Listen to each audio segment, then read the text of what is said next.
The one thing that came up, which I'm really passionate about, is the music training for a sound engineer, Oh, yeah. or a musical background in some sense. It doesn't have to be formal tertiary education Yeah. training or so on, but I think there is some benefits to a sound engineer actually having some musical training, Definitely. especially when working in the music field as a Yeah. producer, as a mixing and mastering engineer, or as a live sound engineer for Yeah. music. Definitely. Just from my own experience, I think there's a much deeper understanding of what music is and how it functions and flows when you have that training, and then how to go about working with that in a sound environment.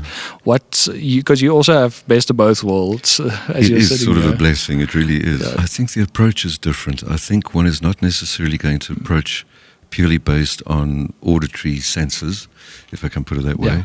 You're going to sort of be going with almost an instinctive approach added to the audio or the sound. Yeah. And that instinct is largely based on perhaps a broader understanding of different timbres of different instruments. So it becomes less of a guessing game. Yeah. There's a little bit more of a, I don't want to say, or with any disrespect to sound engineers that don't play instruments, Yeah. but there is a little bit of a deeper understanding and a sort of a predictability.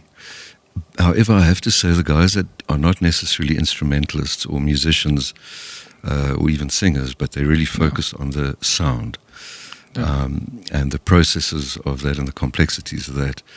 They are creative in a different way because they're sort of really delving into the auditory senses and that kind of thing, that field.